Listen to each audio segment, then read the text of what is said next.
Ooh. What is it? Climate change. Oh, Climate change.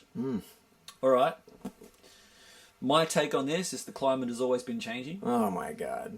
The climate has always been changing. Yes. It will continue to change. Yes. There's daily patterns, seasonal patterns. There's more like decade-long patterns. There's patterns over hundreds of years, thousands of years. And I think like it's another thing that's been corrupted, right? So through the green heart-based awakening, we realize, hey, we get a photo of the planet. Hey, we're all one human species. We're all equal. We're all got to share this little planet. What we do impacts everybody. It's all connected. The butterfly effect.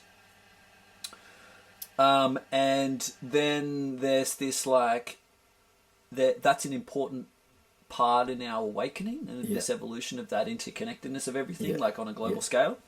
But then that's, I feel, been hijacked for the green new agenda, and then it's kind of like been narrowed in on a particular thing, which is CO2 and fossil fuels. And you know, this climate change thing, man, this is again back to religion, right? Because it's Noah's Ark, the story of Noah's Ark. People, the culture, the world was acting out of alignment that's good for life and everything, and God says, right, I'm sending in some fucking destruction and chaos to wake people up, right? And so I think there's a part of that is that. So my question to you, and it even follows with that Noah story, is it anthropogenic? Like, did humans create this crisis with climate change that that scientists sort of have quite a large consensus that there is climate change, accelerated climate change due to anthropogenic causes, humans creating this? Yeah, but it's a spiritual thing. A spiritual thing. So you don't think that the what we're pumping into the atmosphere is accelerating climate change? That's not the root cause.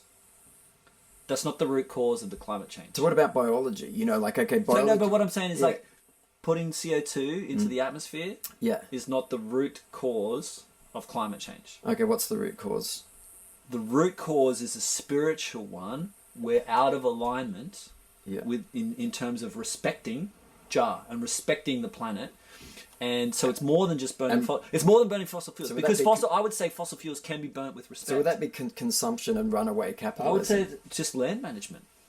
Not consumption. Well, consumption and runaway capitalism, I would say, is basically because of the fiat money, and the money's no longer connected to reality. It's just printed out of thin air, and so then our actions are following the money, and the actions are not connected to reality, and so there's all this stuff that's happening. It's not capitalism like connected to exploitation of our natural resources and labour. Well, to create cheap goods and commodities to flood them, to put into the market to make profits for the corporate class. I think all of that, if it's done with the sound money, is good, because we've actually if it was all done with crypto, we wouldn't have the environmental degradation. Not crypto, Bitcoin, but that's another conversation. But let's just bring it back to first principles. Since we become awake, we've been using technology, like it's just what we do, and then we build things up, and then problems come, and we build up more complexity. We've been doing this. Look, we're on this journey with technology,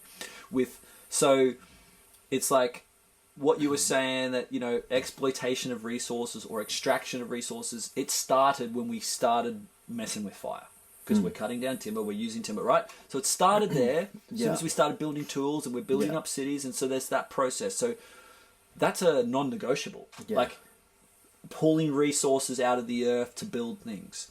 But that, I would argue, can be done with respect and with a reverence to those resources, the environment that you're pulling it out of. And how would we do it with respect? The healing. Because when the corporation that does this has no concept of humanity or compassion or respect, a corporation is run by people.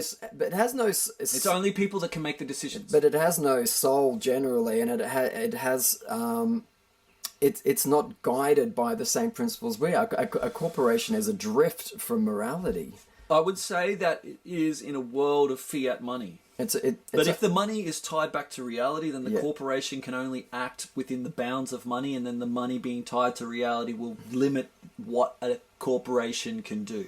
The moment we have a government that can print money and give money to these things and like discount things and rebates to these and tax cuts, that it distorts the whole. Yeah. It distorts the whole process. But will greed go away? Will this? So what is greed? What do you define greed as? Well, okay, I would say